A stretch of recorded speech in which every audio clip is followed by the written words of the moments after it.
보건직, 의료기술직, 보건진료직 공무원 합격은 전공에 강한 대방열림. 많은 합격생과 합격수기들로 증명합니다. 필기 고득점부터 면접까지 대방열림에서 제대로 준비하세요. 안녕하세요. 네, 안녕하세요. 반갑습니다. 자, 대방열림고시학원에서 공중보건학 담당하는 이승훈입니다. 만나서 반갑고요. 우선 공중보건학 첫 강의인데 강의 들어가기에 앞서서 과목 소개, 그 다음에 시험에 대한 대비 이런 것들 오리엔테이션을 잠깐 하고 들어가도록 하겠습니다.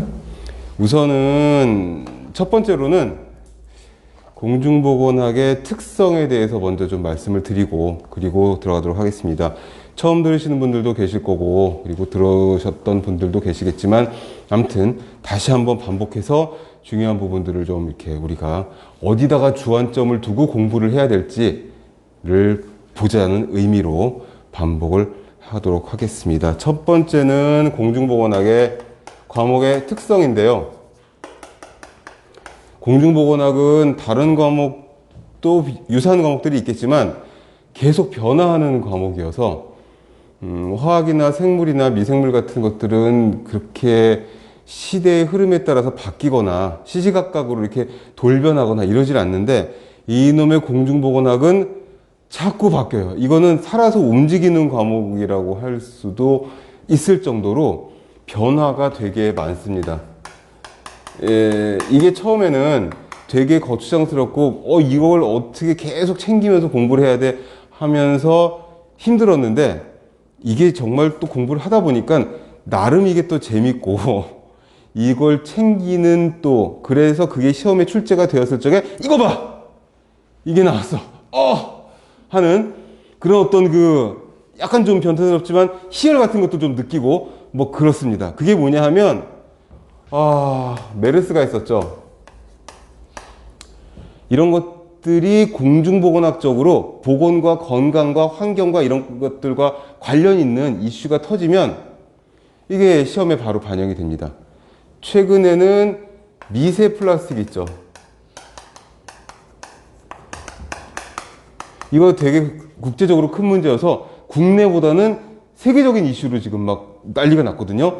근데 국내에는 아직 관련 법령은 없으나 그래도 미세 플라스틱의 정의, 직경이 5mm 이하짜리의 플라스틱 이런 식으로 되어 있는데 그런 것들 관련해서 그 다음에 국제적인 동향 우리나라 먹는 물 기준에 미세 플라스틱 기준이 있느냐 없느냐 이런 문제가 나왔거든요. 있나요? 없어요 아직. 그런 문제가 환경부에서도 나오고 일반 보건직에서도 나오고 막 이런단 말이죠. 그리고 두 번 말하면 입 아픈 지금 코비드 사태가 코비드19 관련해서 역학조사를 어떻게 할 건지 역학조사관의 권한은 어디까지인지 그리고 얘네 때문에 지금 법이 계속 작년 재작년에 자꾸 법이 개정이 됐거든요. 이 개정이라고 하는 거는 법이 고쳐졌다는 뜻이거든요.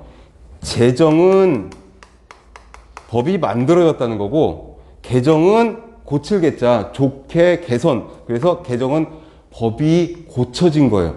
자꾸 개정을 하고 있어요. 업데이트를 하고 있다는 거죠. 이게 되게 중요해서 이걸 잘 챙겨야지 만점을 받을 수 있는 그런 과목이다. 아시겠지만 이놈의 공중보건학은 자꾸 이놈해서 그런데 공중보건학은 어느 정도만 하면 80점, 85점까지는 되거든요. 근데 나머지 것들 요런 문제들이 이제 지역적이거나 아니면 업데이트된 내용이라든지 법령이 개정된 내용이라든지 또는 얘네들 때문에 정책이 바뀐다든지 정책의 변화 이런 것들이 출제가 돼요. 이것만 있었나요? 지금 얘 때문에 살짝 가려지긴 했어도 햄버거병 장출혈성 대장균 감염증이죠.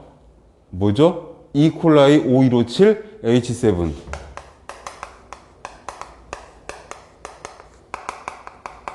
가장 최악의 대장균으로 알려져 있는 얘네들이 이걸 일으키는데 이 병의 본질은 뭐냐? 최종적으로는 신장을 망가뜨리고 궁극적으로는 사망에 이르게 할 수도 있는 근데 주요 타겟은 주로 10세 이하 영유아 뭐 이렇게 되는 거죠. 성인은 그렇게 심하지가 않아요. 근데 주로 아이들이 얘네들이 만들어내는 독소는 뭐냐? 베로톡신, 시가톡신 뭐 이런 것들이다. 이런 것들이 시험에 주구장창 나오고 있거든요. 베로독소, 시가독소, 영어로도 나옵니다. 베로톡신, 시가톡신 뭐 이렇게도 나오고. 이것만 나오나요? 이거 전에는 미세먼지 PM2.5, PM10 이것들 정책 계속 바꿨고 얘네들이 법을 자꾸 바꿨고 대단히 큰 이슈였었어요. 그래서 아침에 눈 뜨면은 오늘 마스크를 써야 돼 말아야 돼 KF94를 써야 될까 80을 써야 될까 고민을 하면서 미세미세 앱 같은 거 막 보는 게 다들 보시는구나. 저는 하나 더 봐요. 그거랑 원기 날씨랑. 이과 애들은 원기가 좀 더 보기 편하더라고요. 아무튼 이 생활에서 바로 일로 바뀌어 버린 거죠. 이제는 뭐 마스크는 이제 뭐 이제 생활의 일부분이 됐는데 그 이전에 또 AI가 있었어요. 이것도 시험에 많이 나왔었단 말이죠. 조류 독감 아니죠. 이제 조류 인플루엔자, 에이비안 인플루엔자 약자인데 조류라고 안 부르죠. 이제 동물 인플루엔자 인체 감염증 이렇게 불러요. 왜 이름이 바뀌었을까요? 명칭이 자꾸 바뀌고 있어요. 시대에 따라서. 명칭은 왜 바뀌어? 에이비안 바이러스니까 조류만 걸리는 인플루엔자라고 생각을 했는데 이게 조류에서 다른 동물에서 사람으로 또는 사람 대 사람으로 아주 이게 다 바이러스성이거든요. 얘도 바이러스, 얘도 바이러스, 얘도 바이러스, 얘도 바이러스. 바이러스성 질환들은 변이가 빠르니까 자꾸 자신을 변화시켜가지고 내성을 갖게도 만들고 다른 숙주로 침범하기 쉽게 변화를 일으키니까 얘네들이 이젠 AI가 조류에만 있는 게 아니라 조류에서 사람으로, 사람 대 사람으로도 그러니 이제 더 이상 조류 독감 부르면 안 되는 거니까 법적으로도 동물 인플루엔자 인체 감염증 이런 식으로 바꿔버린 거죠. 원래는 동물 인플루엔자였지만 인체 감염이 될 수 있다는 거. 인체 감염, 동물 인플루엔자 어쩌고 하니까 또 바이러스도 아니고 세균도 아니지만 또 떠오르는 게 있잖아요. CJD, VCJD, 크로이츠펠트 야곱스 디지즈, 광우병, 미친 소, 다우너 소, 광우병. 이거 법정 감염병으로. 광우병이라고 안 부르죠. 미친 소 같으니까. CJD 또는 앞에 V자 붙여서 베리어블 해서 변형 크로이츠펠트 야곱스 디지즈. 뭐 이런 것들. 이런 것들을 자꾸 튀어나오고 있는 거죠. 그러니까 환경적인 이슈, 보건에 피해를 끼칠 수 있는 것들, 그리고 그것들을 극복하기 위한 역학, 그리고 역학을 통해서 나오는 통계 같은 것들. 그러니 이게 살아서 움직이는 과목이어서 계속적으로 검색을 해야 되고, 검색은 내가 한 검색이 맞는 검색인지, 제대로 업데이트된 내용인지, 이거 3년 전 거 가지고 내가 공부하고 있는 거 아니야? 이 의심을 해가면서 봐야 된다는 거죠. 그래서 최신 동향, 이슈, 정책, 법령 이런 것들을 계속 귀를 열어두고 있어야 하는데 그것들이 총망라돼서 우리에게 정보를 주거나 아니면은 정보를 다오 하고 이렇게 찌르면은 툭 튀어나오는 그런 지식의 샘 같은 카페가 있잖아요. 이렇게 말하니까 너무 민망한데 카페가 있어요. 지식의 샘 같은 뭐 지식인 뭐 이런 말 아니 이건 거의 라이브러리화 되어 있어서 여러분들이 우리 카페에 가입을 뭐 다 하셨겠지만 들어와서 로그인하고서는 검색만 하셔도 키워드만 넣어도 아마 궁금한 것들 다 달려 있을 거예요. 뭐지? 공중보건 환경보건 한 줄로 쓰셔야 됩니다. 스터디. 요거는 네이버 카페. 이거 치셔서 들어오시면은 아마 등급업 시키시면 바로 이제 질문 검색이랑 질문글 쓰시고 답변 받아보실 수 있으실 거고 제가 하루에 한 번 이상은 꼭 아주 생활의 루틴이 돼서 아침에 일어나면 카페 게시판 한 번씩 쫙 돌고 하루를 시작하거든요. 그러니까 여러분들이 원하시는 질문에 대한 답변을 얻으실 수가 있을 겁니다. 그리고 마지막으로 이 네이버 카페 이거 되게 중요합니다. 여기에 웬만한 건 질문하시기 전에 검색해 보시면 다 아마 있을 거예요. 2013년 이후로 제가 계속 답변을 달아드리고 있는데 그 누적된 데이터들이 이제 여러분들이 교재를 보시면서 아니면 기출문제를 푸시면서 궁금하고 안 풀리고 이 문제 좀 이상한데 이거 잘못된 거 아니야 싶은 것들이 누적된 질문들이 있거든요. 그러면 이제 검색하시면 나와요. 근데 왜 그런 문제들이 왜 우리 카페에 질문들이 있느냐 하면 우리 교재에 있는 문제들은 실제 기출문제와 거의 동일한 문제이기 때문이죠. 촬영을 하기 때문에 세게는 말씀 못 드리지만 거의 유사한 almost 저기한 그런 문제이기 때문에 여러분들이 개개인이 시험을 보시러 원하시는 직렬에 가서 시험장에 가서 시험을 보셔 딱 시험지를 펼치시면 볼 수 있는 그 문제가 지금 여기 있는 거죠. 수험생의 응시생의 기억력에 의존해서 제가 주워 들어가지고 복원한 게 아니라 인터넷에 왔다 갔다 하는 것들을 찾아가지고 제가 막 글을 써가지고 복원한 문제가 아니라 거의 확실한 그런 문제이기 때문에 중요한 건 뭐냐면 이런 질문 같은 것들을 안 받으려면 제가 그냥 딱 떨어지는 문제로 바꿔서 그냥 넣으면 되는데 실제로 여러분들이 보실 문제들은 20문항 중에 한두 문제, 두세 문제 정도는 떨어지지 않는 문제들이 있어요. 무슨 소리냐면 답이 두 개 같은데 공중보건학의 챕터는 되게 넓어서 범위가 되게 넓어서 이 부분은 내가 전공한 부분인데 이거 내가 잘하는데 이거 답이 없는 이런 문제가 있어요. 그럼 거기서 싸우시면 안 되잖아요. 시험지랑 싸우면 자기 손해지 뭐. 우리는 얼른 옳은 답을 골라가지고 OMR 카드 마킹하고 나와야 되는 거니까. 국어의 독해 능력을 강조합니다. 이거 실제로 잘 안 돼요. 이거 실제로 잘 안 돼요. 이거 실제로 잘 안 돼요. 렉 걸린 게 아니라 잘 안 돼요. 특히 나의 인생이 한두 문제에 걸려가지고 이거 마킹하다가 삑살이 나거나 마킹하다가 잘못 칠해가지고 하면은 어떻게 하는 그런 두려움과 어떤 그런 이 멘탈이 막 흔들리고 있는데 이게 잘 안 돼요. 시험지 근데 첫 장이 그렇게 돼 있어요. 시험장에 들어가시면 아마 8시 이전에 들어가실 건데 8시쯤 들어가실 거고 8시, 8시 반 사이에 들어가실 텐데 9시 20분부터는 핸드폰 다 꺼가지고 제출해야 되고 그러면 이제 그때부터 시간과 정신의 어떤 그런 공간이 생겨버려요. 이제 핸드폰 놓고 책도 다 앞에 반납하고 막 이래버리니까 그럼 이제 멍하니 앉아서 이 마이크에서 막 들리는데 주의사항이 막 나와요. 위협적인 말투가 막 나온단 말이죠. 이제 존댓말로 포장한. 그리고선 시험지를 쭉 나눠줘요. 그러면 이제 이름 쓰고 위 본인은 틀림없어 이거 써주고 필적 감정을 위해서 써야 된단 말이에요. 그러고 나서 시험지를 넘기면 안 돼요. 그럼 시험지를 이렇게 겉장을 보고 있는 거죠. 겉장이 그렇게 써 있어요. 문항은 문항의 취지에 가장 적합한 최선의 답을 골라서 하나만 선택하라고. 이게 뭐냐 하면 주최 측과 출제자들의 디펜스예요.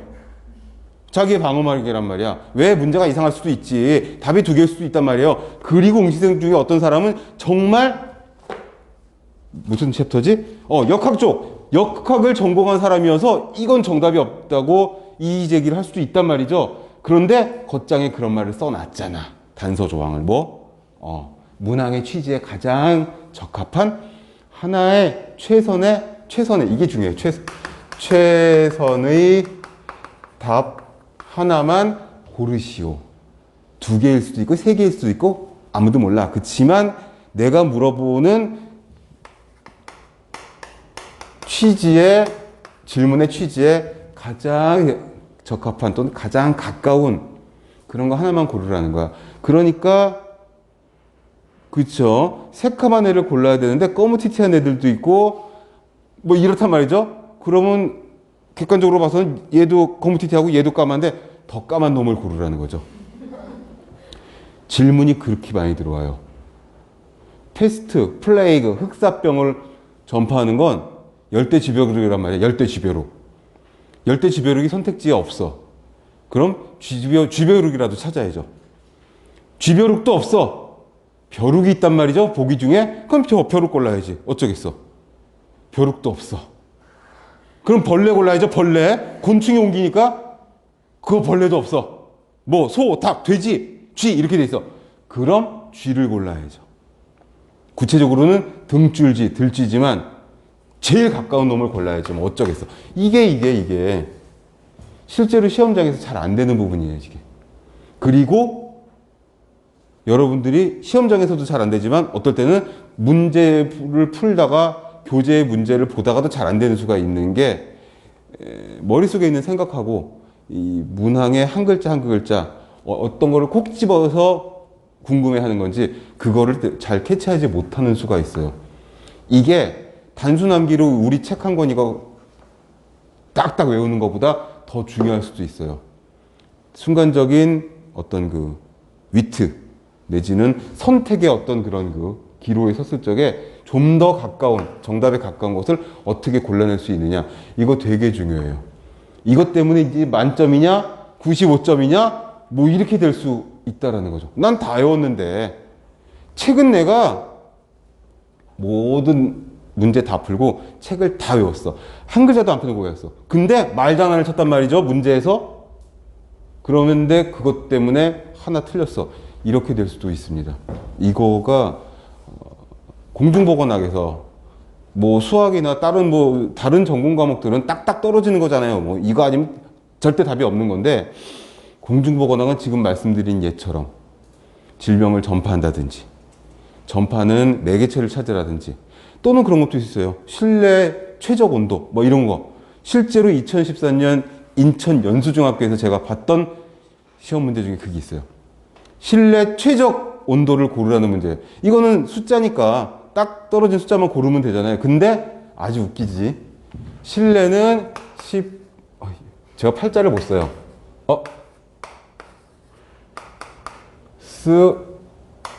(2도) 이렇게 돼 있거든요. 침실은 15도 플러스 마이너스 1도, 뭐 병실은 21도 뭐 이렇게 돼 있는데 18이 없는 거죠. 뭐였지? 보기가 16도 플러스 마이너스 2도 뭐 이렇게 있고 18이 있긴 있었어. 플러스 마이너스 6도 뭐 이런 식으로. 뭐 이런 게 어딨어. 가장 가까운 건 이거죠. 정답에 가장 가까운 건. 그런 식으로 찾아야 될 수가 있어요. 왜? 빤하고 깊이가 아주 깊지 않은 그런 부분들을 변별력을 줘야 되기 때문에 어떻게든지 틀리게 함정을 파야 되는 거죠. 그런 문제들이 있어요. 그런 문제들은 우리 교재에서밖에 찾으실 수가 없어요.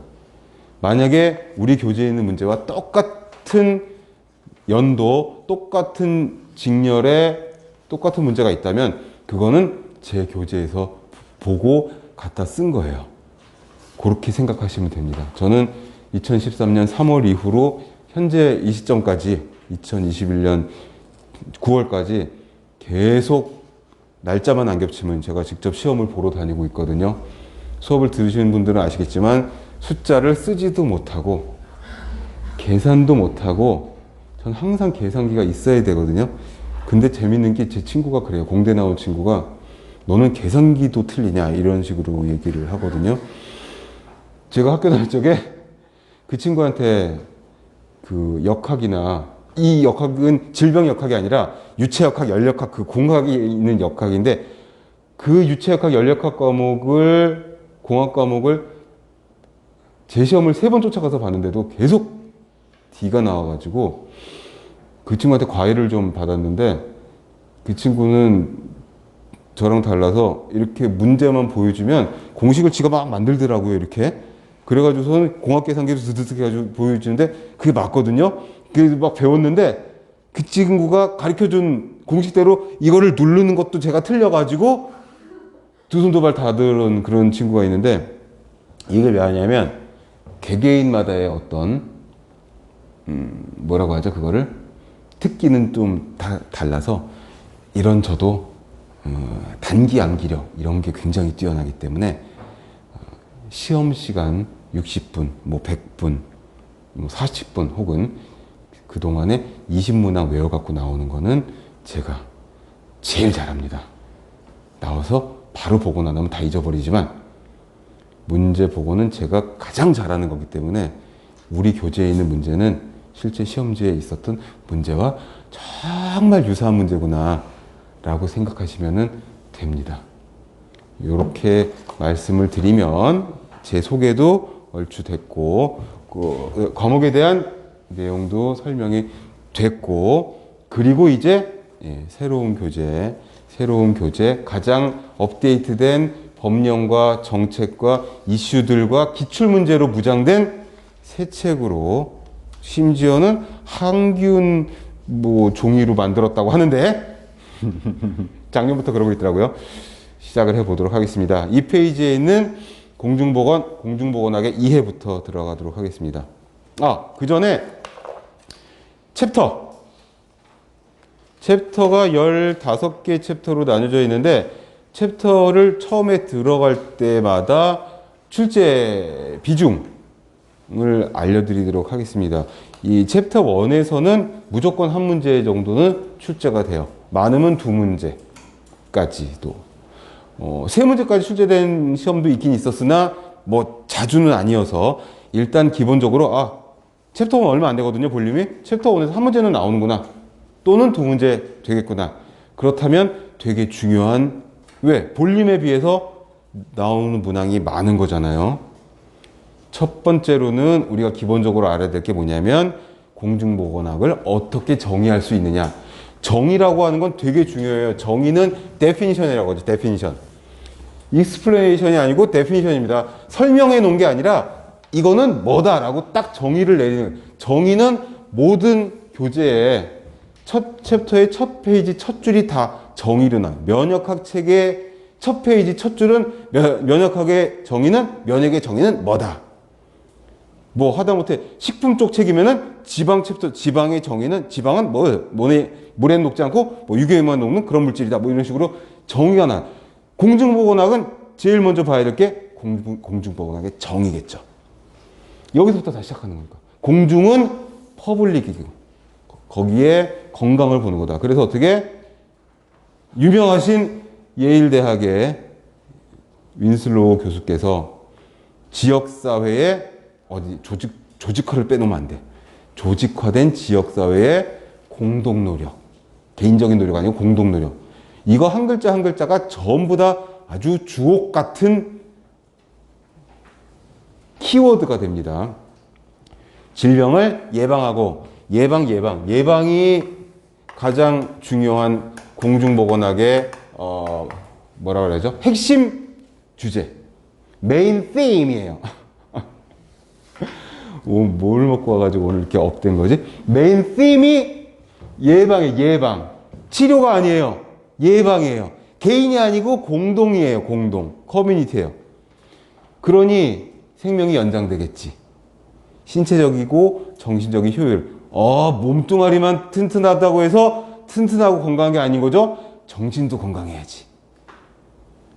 그쵸? 뭐 소시오, 사이코, 뭐 별 패스들이 많은데 다 정신이 건강하지 못한 거잖아요. 몸만 건강한 게 아니다. 정신도. 그래서 효율을 증진시키는, 라스트로 이거 기술이고 과학이다. 테크놀로지. 사이언스다. 이거죠. 한 글자도 버릴 것 없이 그대로 봐두셔야 되고 아주 쉬운 문제로 출제가 될 수가 있습니다. 뭐 읽어보니까 두 줄이 채 안 되는데 이해는 다 되는 거고, 외우라면 바로 외울 수도 있겠는데, 그러니 나오면 쉽겠죠. 쉽고 잘 나오는 부분. 그리고 이제 공중보건학의 정의를 봤으니 건강의 정의도 봐야죠. 건강의 정의는 이쪽 전문가들이 또 WHO라고 하는 월드 헬스 오가니제이션, 세계보건기구, 국제보건기구에서 정의를 내렸죠. 1948년도에 이때 이 사람들이 만들어진 해니까 만들고 건강의 정의부터 딱 내리자 뭐 단순히 질병이 없고도 허약하지 않은 상태가 아니라 여기도 그렇죠. 신체적으로 정신적으로 그 다음에 하나 더 윈슬로우 교수에 하나 더 붙여서 뭐 사회적으로도 사회라는 건 사람들이 모인 게 사회잖아요. 그래서 직장 사회, 학교 사회, 사회는 하나 이상의 사람들이 아니 둘 이상의 사람들이 모여서 있는 걸 사회라고 하니까 그런 사람들의 모임에서도 건강하고 안녕하고 이래야 된다. 아주 완전한 상태다. 사회적 안녕은 뭐다? 그래서 용어 해설에 개개인이 사회 구성원 개개인이 기능과 역할을 충실히 그쵸. 집에서는 굉장히 잘하고 있는데 나가서는 뭐 이거 자꾸 비속어가 튀어나오려고 하는데 제가 원래 비속어를 잘 쓴 사람이 아니고요. 수업 때문에 쓰는 겁니다. 아셨죠? 이 오리엔테이션 할 때 얘기 써야 되는데 살짝 지난. 제가 항상 첫 시간에 얘기를 하거든요. 이번 주가 지금 학교도 다 개강이라서 근데 다 비대면이라 뭐 그 첫 시간에 얘기하는 게 비속어 뭐 이런 걸 막 쓸 수가 있는데 이거는 그런 사람이어서가 아니라 교구죠. 교구. 수업 도구로 활용. 기억을 이해를 빠르게 기억을 잘 남게 하기 위해서 쓰는 거니까 제가 혹시 뭐 손동작이나 뭐 몸동작이나 아니면 뭐 말로 언어로 이렇게 좀 뭐 저런 말을 이거는 저 사람 왜 저래 이게 아니라 수업 도구로 사용하는 거구나. 우리들의 어떤 기억의 어떤 각인을 위해서 이렇게 생각을 해주시면은 완전 감사하겠죠.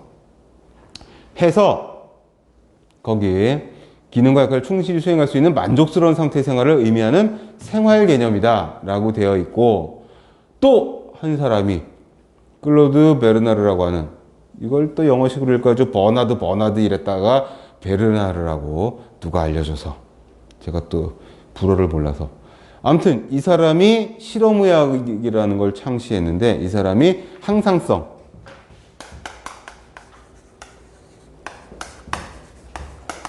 이 항상성은 뭐죠? 똑같이 유지하려고 하는 우리가 혈압을 일정하게 유지한다. 혈당을 체온을 일정하게 유지한다. 또는 눈곱을 깜빡깜빡 해가지고 안구를 적신다는 거 이런 것들도 항상성이거든요.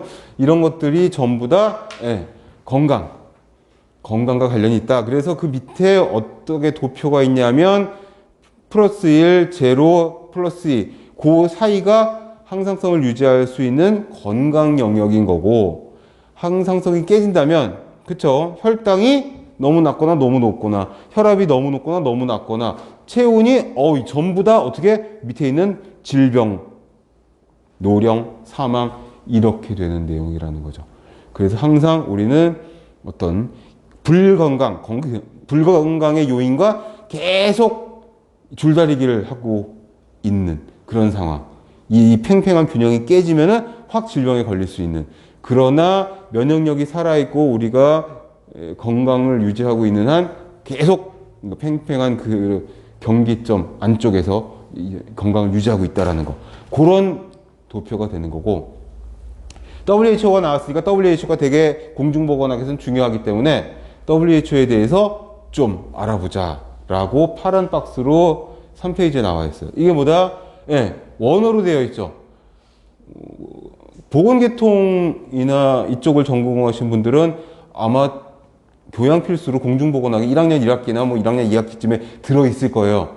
저도 대학교 학부 때 1학년 1학기 때 이 공중보건학을 들었는데 중간고사 시험 문제 마지막 주관식이 이거였어요. WHO의 건강의 정의를 원어로 쓰시오.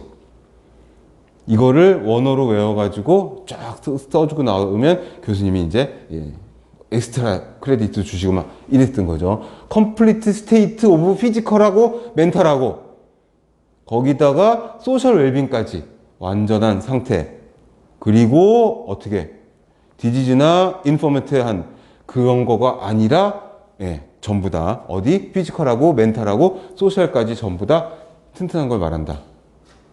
이게 이제 망고불변의 건강의 정의가 되는 거고요. 두 번째 줄에 있는 창립 50주년을 맞아서 현대적으로 건강의 정의를 한번 다시 내려봤어요. WHO에서. 이게 시험에 나온 적이 있었어요. 그래서 질문이 많이 들어왔죠. 그렇다면 선생님 이거는 건강의 정의가 바뀐 건가요? 아니, 바뀌지 않았고 이거 시즌 한정판으로 나온 거예요. 50주년 기념판으로 뭐다? 거기 스피리추얼 웰빙을 한번 넣어보자. 시즌 메뉴, 시즌 메뉴. 아, 뭐 오늘 비유가 아주 찰지네. 다 먹는 거긴 하지만 아무튼 그렇습니다. 그래서 스피리추얼 웰빙을 어떻게 볼 거냐. 원래 정의에 멘탈 헬스도 들어있는데 그래서 의견이 좀 분분했는데 여기 보시면은 종교적 차이에 따른 차별을 금지, 영혼의 건강까지. 요게 좀 맞는 게 아니겠냐. 이런 해석이 있었다라고 되어 있고 해석이 분분하다. 이런 파트는 아무래도 이의제기의 소지가 있으니까 잘 나오지는 않겠지만 50주년을 기념해서 현대적인 정의를 새롭게 내렸다 하는 거 하고 거기에 스피리추얼 헬스가 들어갔다. 이 정도는 변하지 않는 거니까 확실한 거니까 외워두시면 좋겠고 그리고 이제 마지막으로 한 번인가 두 번밖에 나온 적이 없었는데 저 같으면 이걸 막 내고 싶을 것 같거든요. 그래서 교재에 계속 밀어붙이고 있는 게 이제 WHO가 정한 세계 보건의 날 월드 헬스데이가 자기네 창립일이거든요. 그래서 매년 4월 7일인가 그래요. 그죠? 그때마다 올해의 주안점을 둬서 무게를 딱 실어가지고 사업을 진행을 해야 될 그런 슬로건을 발표를 해요. 그래서 맨 밑에 보시면 2013년부터 쭉 해가지고 올해 거까지 있죠. 올해 거가 나왔어요. 작년은 Support Nurses and Midwives 이렇게 되어 있는데 Midwives는 조산사들, 조산사란 뜻이고요. 그래서 간호사와 조산사 지원 이렇게 직역을 하면 됩니다. 간호사와 조산사 지원. 왜 그러냐면은 코비드19로 가장 힘들고 고생을 하고 코비드19 때문에 전 세계적으로 가장 그 대응의 선두에 서 있는 사람들이 요 사람들이라는 거예요. 그래서 WHO에서 작년엔 이거였고 올해는 더 공정하고 건강한 세상 만들기 해서 뭐라고? Building a fairer, healthier world 이렇게 되어 있는데 요거를 살짝 의역을 하면 도대체 무슨 의미냐? 물론 직역하면 당연한 얘기지만 공정하고 건강한 세상인데 너무 막연하지 않느냐? 전 세계 의료시설에 대한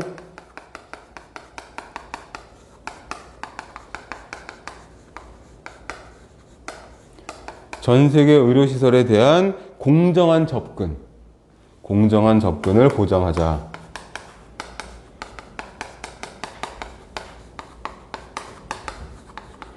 무슨 뜻이겠어요?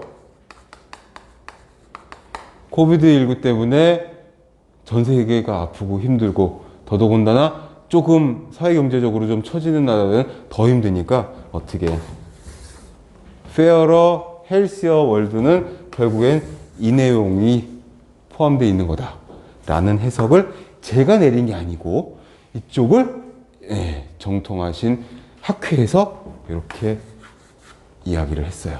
그래서 이 속뜻까지 헬스웨어 페어러 월드는 뭘 말하는 거냐? 빌딩어 헬스웨어 페어러 월드는 결국 요걸 보장하자는 그런 의미를 담고 있다. 그죠? 우리 늘 하는 말로 행간의 숨은 뜻을 파악을 해가지고 답을 골라야 되니까. 자, 그 다음에는 뭐 이제 헬스폴이 2019, 2018 같이 있었고요. 국민건강보장, 뭐 함께 건강하자. 헬스포 에브리원, 에브리에어 이거고 2017년은 우울증 이야기합시다. 2016년은 당뇨를 물리치자, 빛 다이어비티스, 그 다음에 푸드 세이프는 식품위생, 벡터본 디지즈는 감염병을 예방합시다. 컨트롤 유어 블러드 프레셔, 혈압을 조절합시다. 2012년은 없죠. 에이징 앤 헬스였어요. 에이징 앤 헬스.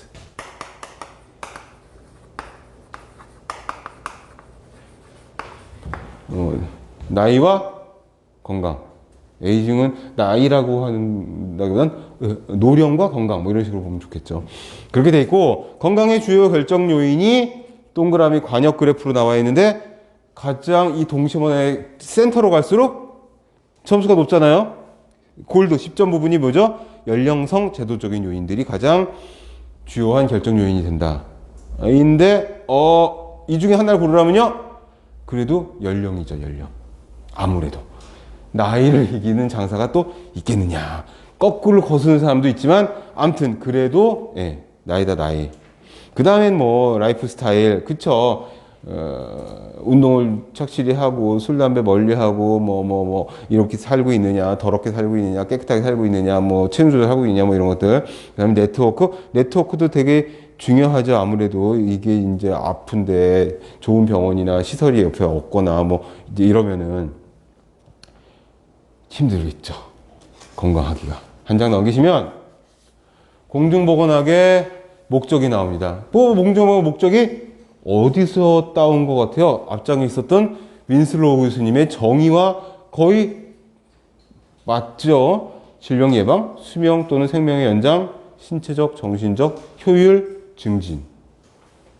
정의가 아니니까 기술이며 과학이다는 빠졌고 거의 같은 실행 방법. 이게 이제 공중보건학 하면은 여러분들이 이제 마인드를 바꾸셔야 되는 거죠. 이제 어떻게 이제 첫 주부터 공중보건학은 내가 아닌 전체를 생각하는 거죠. 우리를 생각하고 좀 더 나아가서 뭐 서울, 경기도, 한국 그랬다가 이제 글로벌한 전 세계를 보게 되는 거죠. 자, 조직적인 지역사회 공동노력, 최소 단위는 지역사회, 커뮤니티. 최소 단위는 지역사회니까 서울, 뭐 영등포구, 거기에 무슨 동인일지 모르겠지만 무슨 동, 거기에 좀 더 작은 소 단위까지 내려가면 옛날에는 뭐 통단 이런 게 있었는데 여러분 그거 잘 모르실 거고 아무튼 그 다음에 윈슬로우의 지역사회는 지역적인 것뿐만이 아니라 그러니까 행정적인 단위뿐만 아니라 공통 관심사에 협조하고 참여할 수 있는 그런 범위다. 그러니까 가족도 친족도 내지는 공동 관심사를 가지고 있는 어떤 거 있어요. 뭐 학교라든지 학교는 아무래도 산지 사방에서 공부하러 배우러 오는 사람도 있을 거고 학원도 마찬가지. 그런 공통 관심사에 참여하고 있다면 거기도 다 커뮤니티로 봐야 된다 라는 의미. 그러니 대상은 아무래도 전체적으로 봐서 전 국민이 해당할 거고 WHO가 보기에는 모든 회원국들 거의 한 200개국이 되니까 전 세계가 거의 다 포함된 그런 회원국일 거고 그리고 그 공중보건을 하려면 어떻게 그 공중보건을 하는 수단이 필요한데 어떻게 그 수단은 행정이 있어야 되고 교육이 있어야 되고 법규가 있어야 된다. 무슨 소리냐. 커뮤니티에서 다들 건강하고 질병을 예방하고 신체적 정신적 효율을 높이고 증진합시다 하는데 나 싫어 귀찮게 하지 마. 나는 그냥 혼자 살 거야. 뭐 이러면 안 되잖아요. 그러니까 어떻게 그 행정력을 바탕으로 해서 어떻게 도와주고 찾아내고 뭐 그럴 수가 있겠죠. 이게 이제 보건 서비스 같은 것들. 혼자 사는 젊은이들도 많지만 저출산 고령화 사회를 맞이해서 저출산 고령화 사회가 됐으니까 맞이한 게 뭐야? 이미 저출산 고령화 사회니까 혼자 사시는 노인들이 많단 말이죠. 그러면은 몰라서 귀찮아서 그래가지고 혜택을 받지 못하는 부분들이 많이 있을 테니까 어떻게 봉사 보건 서비스를 봉사 차원에서 가서 이제 다 드려야 되는데 그러려면 법규가 필요한 거죠. 법이 있어야 그 법에 의해서 집행을 할 수가 있다는 거죠. 공권력을. 그게 이제 통제행정이라고 할 수도 있지만 법령에 의한 봉사행정, 보건행정을 할 수가 있단 말이죠. 그리고 이제 3대 요소니까 한 가지가 뭐냐면 이게 가장 중요하고 가장 효과가 큰데 거기 그렇게 써있어요. 가장 효과가 크다고. 교육이죠. 교육. 교육에다가 보건자만 붙인 거예요. 교육의 목적은 뭐냐면 행동의 변화를 유발하는 데 있어요. 그래서 교육에엔 조장행정 이렇게 돼 있잖아요. 보건교육을 하게 되면 내가 여지껏 살아왔던 건, 내가 여지껏 했던 행동이나 이런 것들이 되게 건강하지 못한 또는 병에 걸릴 수 있는 그런 행동이나 습관이나 이런 거였구나. 그래서 보건교육을 통해서 건강을 해치는 이런 것들을 안 하고 어떻게 건강 행동을 하게 하는 거. 교육의 목적은, 궁극적인 목적은 행동의 변화. 애들 학교 들어가면 이제 여러분들 다 그랬잖아요. 그죠? 길을 건널 적에는 손을 들고 건너라고. 그쵸? 어른들을 만나면 인사를 하라고. 뭐 이런 것들. 교육을 통해서 행동의 변화를 일으키게 하는. 그게 너무나 당연하게 이제 점점 익혀가지고 각인이 되고. 그래서 세 가지. 앤더슨의 공중보건 행정 수단. 3대 요소는 행정, 교육, 법규. 그 중에서 제일 중요한 거 하나 찾아라. 맨날 이런 문제 나오거든요. 그 다음에 보기가 3개니까 하나 더 집어넣어가지고 사진서다 만들기 딱 좋잖아요. 그러니까 3가지 내용까지 꼼꼼히 외워두시고, 다음 중 앤더슨의 공중보건 행정수단 3요소가 아닌 것은, 가장 거리가 먼 것은, 그런 식으로 문제를 낼 거예요. 그래가지고 뭐 보건교육, 보건행정 이렇게 안 하고 뭐 봉사, 뭐 조장 이런 유사 용어를 써서 문제를 낼 수도 있어요. 그러니까 내용을 익혀두셔야 하겠죠. 그리고 이제 또 있어요.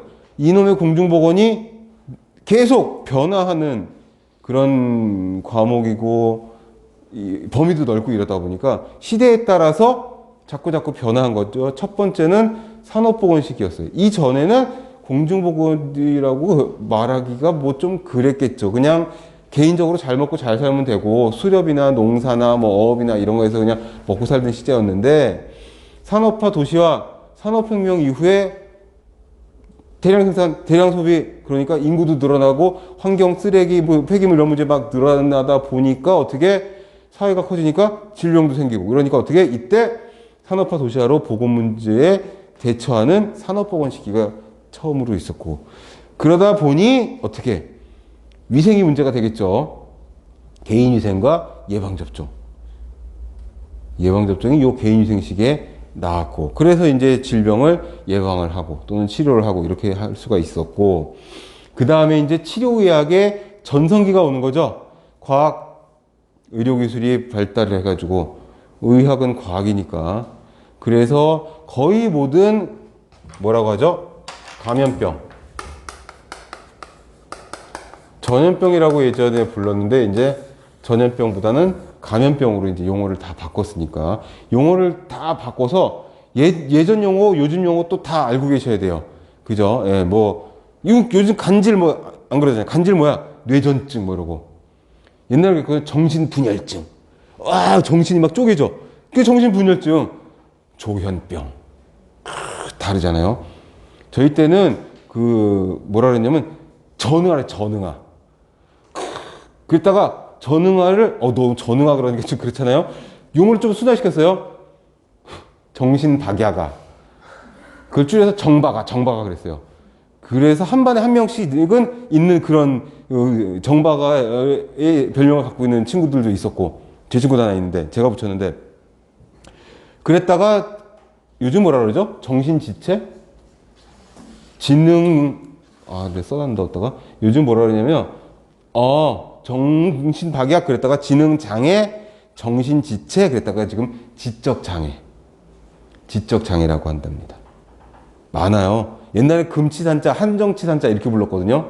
요즘은 피성년후견인, 피한정후견인 이런 말로 갖고, 유전자 조작, 변형, 재조합 뭐 이러다가 다시 유전자 변형식품 뭐 이런 식으로 많습니다. 그런 것들이. 그러니까 용어를, 아까 여기 있었던 한글 독해 이거 잘 하시려면 용어를 많이 하셔야 돼요.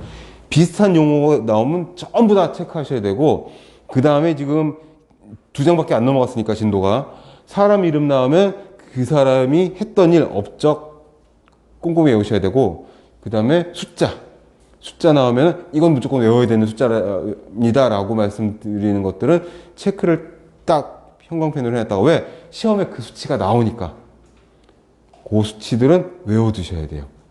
주로 이제 법령 같은 데 나오는 수치들인데 환경 쪽의 수치들이 자꾸 바뀌어요. 그러니까 어떻게 출제자들은 새롭게 바뀐 그 환경 규제 또는 기준 수치를 응시자들이 알고 있는지가 궁금하겠죠. 그러니까 그런 수치가 가끔 나옵니다. 나오면 제가 말씀을 드릴게요. 그 다음에 치료약의 전성기가 왔었고, 이제 코비드 직전까지 무슨 얘기가 있었냐면, 이제 감염병은 전부 다 우리가 극복을 했다. 완전 극복을 해서 이제는 비감염성 질환만 주의하면 돼. 뭐 이렇게 막 자신하고 있었는데, 코비드 때문에 이제 다시 감염병 시대로 와버렸죠. 근데 아무튼 신공중보건 시기가 지금입니다. 그래서 보건의료 서비스, 라이프스타일, 행동력, 환경공해, 생태적, 환경공해, 생태적 요인, 이런 것들이 더 중요해졌다. 사회, 기술, 과학의 발달로 어떻게 전에는 없었던 물질들이 자꾸 생겨나는 거죠. 그죠? 요즘은 너무 흔하지만 그 쿠킹 랩 같은 거 있잖아요. 이 처음 나왔을 적에 다들 놀랬거든요. 컵에다가 오렌지 주스를 담은 다음에 탁 랩을 씌워가지고 거꾸로 딱 들었는데 주스가 안 흐르는 거야. 이런 광고가 나왔었다니까요. 저게 뭐냐. 깜짝 놀라서.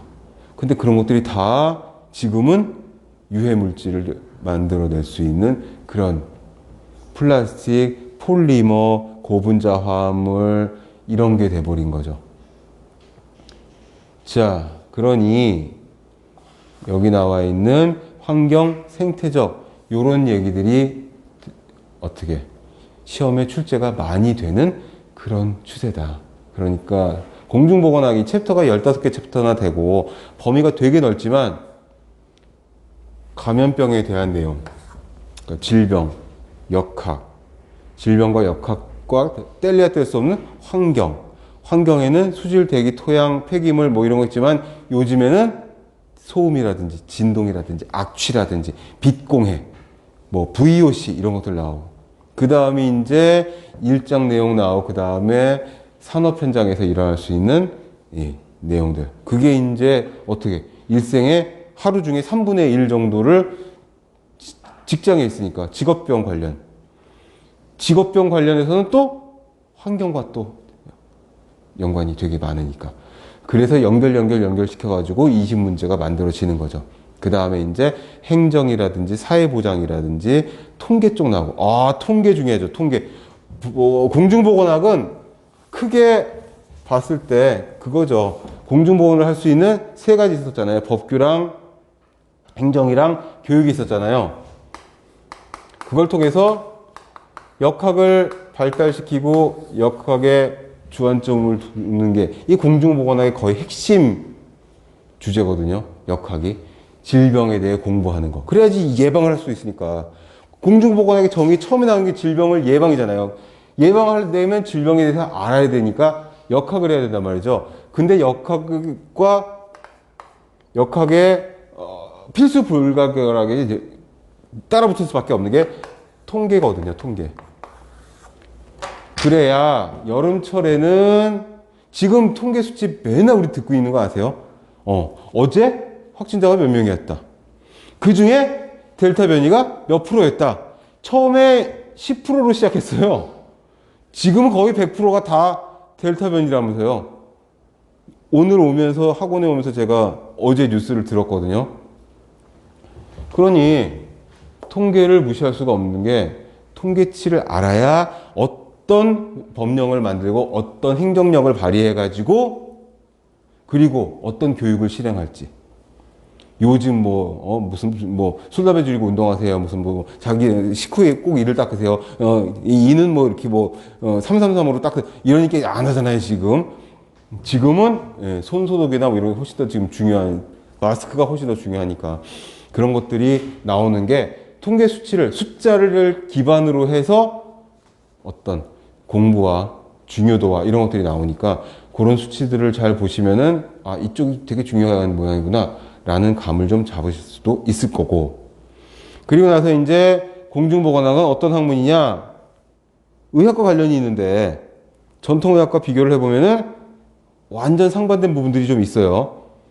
계통 같은 의학 계통인데 전통의학은 치료 쪽이라면 얘네들은 예방 쪽이고, 그래서 다른 말로 예방의학 이렇게 부르기도 하고, 그 다음에 책임 소재도 전통의학은 전통에 전통자가 들어가니까 막 한의학 이런 거 생각하지 마시고 그냥 일반적으로 우리가 아는 의학을 생각하시면 됩니다. 아, 그 얘기를 해야 되는구나. 전통의학이라고 해서 한의학이 아닙니다. 전통의학은 공중보건학과 비교되는 의학을 말하는 거니까 우리가 아는, 그치, 순수의학. 한의학도 포함해서 일반 병원에서 볼 수 있는 것들, 그런 것들이 치료와 개인 질병치료 이런 거잖아요. 아, 여기서 전통자를 그렇게 이해를 하셔야 됩니다. 그거에 비해서 공중보건학은 전체적인 거고 예방적인 거고 이런 거다. 언헬시를 타파하자가 되는 겁니다. 까지 하고 5페이지 예방의학과 공중보건학의 비교를 잠시 쉬었다가 들어와서 이어가도록 하겠습니다.